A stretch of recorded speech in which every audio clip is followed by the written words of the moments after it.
बुद्ध से एक व्यक्ति ने कहा कि मैं आपसे कुछ प्रश्न के उत्तर जानना चाहता हूं। बुद्ध ने कहा कि पहले कुछ समय के लिए मौन धारण करो। अशांत में कई तरह के प्रश्न चलते रहते हैं। जब तक इन प्रश्नों के जवाब नहीं मिल जाते हैं, मन को शांति नहीं मिलती है। मन को शांत करने का सबसे सटीक तरीका है मौन धारण करना। इस संबंध में गौतम बुद्ध का एक प्रेरक प्रसंग प्रचलित है। एक दिन गौतम बुद्ध से मिलने एक व्यक्ति पहुंचा।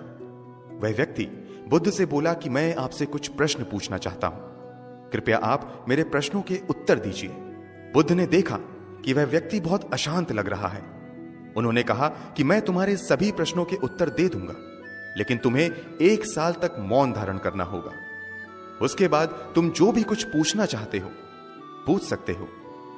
मैं अपनी बात का पक्का हूं, 1 साल बाद तुम्हारे सारे प्रश्नों के उत्तर जरूर मिल जाएंगे। व्यक्ति ने बुद्ध की बात मान ली और मौन व्रत धारण कर लिया। अब वह पूरे समय मौन रहने लगा। कुछ ही दिनों में मौन की वजह से वह ध्यान में उतरने लगा था। उसका मन शांत होने लगा। मौन और ध्यान की वजह से उसके सभी प्रश्न खत्म होने लगे। इस तरह 1 साल बीत गया। अब वह एकदम शांत और प्रसन्न रहने लगा था। समय पूरा होने पर बुद्ध ने उस व्यक्ति से कहा कि मैंने तुम्हें 1 साल बाद प्रश्न पूछने के लिए कहा था। आज 1 साल पूरा हो गया है। अब तुम अपने सभी प्रश्न मुझसे पूछ सकते हो। यह बात सुनकर व्यक्ति प्रसन्न होकर बोला कि आज मेरे पास आपसे पूछने के लिए कोई प्रश्न नहीं है। बुद्ध उस व्यक्ति से बोले कि जब तुम यहां आए थे तुम्हारा मन अशांत था।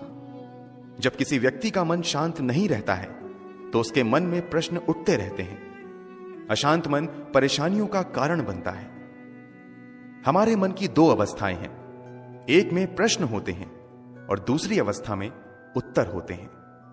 मौन की वजह से हमारा मन दूसरी अवस्था में पहुंच जाता है, जहां हमारे प्रश्न खत्म हो जाते हैं और हमारे पास उत्तर ही उत्तर होते हैं।